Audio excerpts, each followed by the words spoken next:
Estas eran las tres primeras L's que yo hace muchos años escribí en el artículo, criticando no criticando, sino añadiéndole valor a este muy buen libro de Location, Location and Location, que, les repito, altamente recomendable. Y a lo largo de estos años, principalmente los últimos años, 2015 a la fecha, como les digo, ya en este camino que hemos hecho a lo largo de estos años, poderoso, yo diría así, y de muchos altibajos, pero finalmente muy divertido también, Adriana y su servidor. Adriana se ha dedicado a meterle más L's a esta ecuación. Voy a platicar dos, y por lo menos dos, y si Adriana tiene alguna más que se haya inventado recientemente, ahí la pondrá ella y nos explicará por qué. Pero las dos que son muy importantes son las siguientes: el legal del proyecto, la parte legal del proyecto.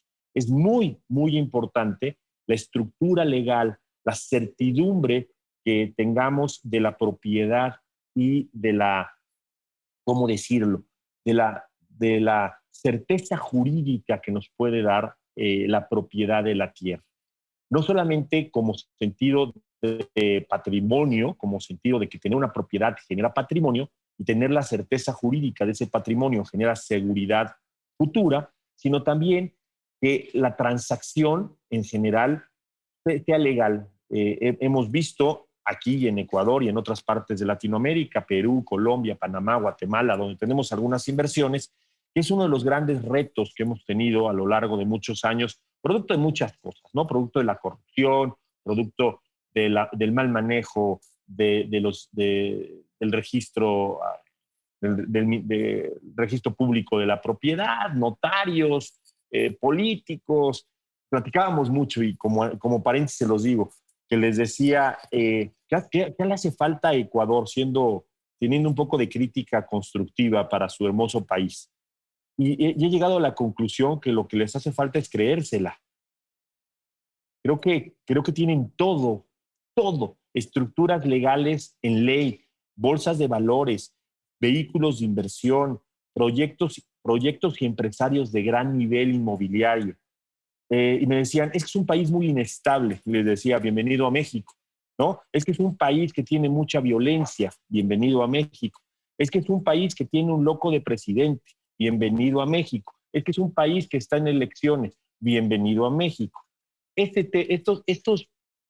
Todas estas, es un país muy corrupto, bienvenido a México, ¿no? Entonces, todas estas variables que nos han contado durante prácticamente ya 6 meses que hemos estado viajando de manera continua a Ecuador, son variables que vivimos, sufrimos y estamos conscientes de ellas prácticamente todos los países latinoamericanos, en una proporción mayor que otra. Y si ustedes revisan las cifras de Ecuador y las comparan con México, la única diferencia que tienen es el volumen. México es un país de 127 millones de personas, donde en la ciudad donde estamos, Adrián y su servidor, hay 22 millones. Es decir, todo Ecuador está en una pequeña ciudad al centro del país, ¿no? Es chiquitita, aparte, ¿no?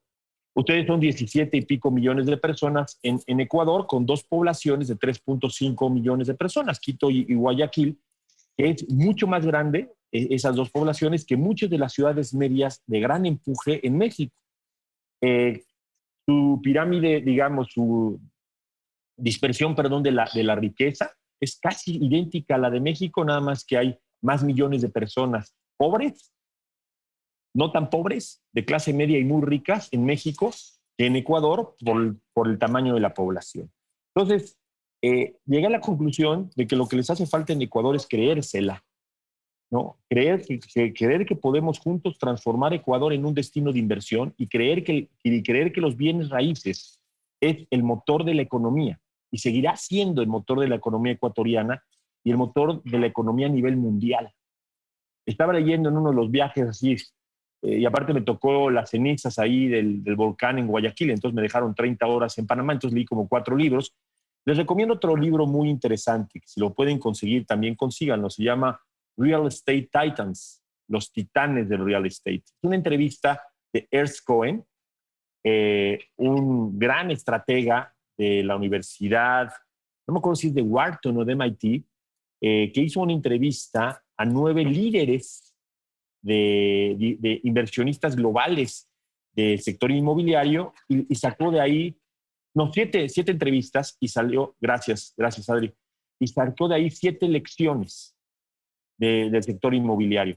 Y curiosamente, una de las empresas que me tocó dirigir en México, que es Savis Aguirre Newman, hizo una estadística que yo no conocía y es mía culpa porque pues, era el director de esa empresa en México, pero yo no conocía que hace algunos años, en el 2016-17, hizo una estadística Savis Aguirre Newman, una empresa muy importante de bienes raíces, bueno, de servicios inmobiliarios en Europa, de cuánto vale el sector inmobiliario en su totalidad. Y vale 280 trillones de dólares. 280 trillones de dólares. Para que sea una perspectiva, 160 trillones de los 280 es el mercado residencial, 60 y tantos trillones es el mercado de commercial real estate, el mercado de oficinas, retail, industrial, y el resto es mercado de tierra. Pero para tener una idea, los 280 trillones equivalen a más de 2.5 veces el mercado de la bolsa y el mercado de deuda mundial juntos, o más de 3 veces el Producto Interno Bruto de todo el planeta. Entonces, es de tamaño en nuestro sector.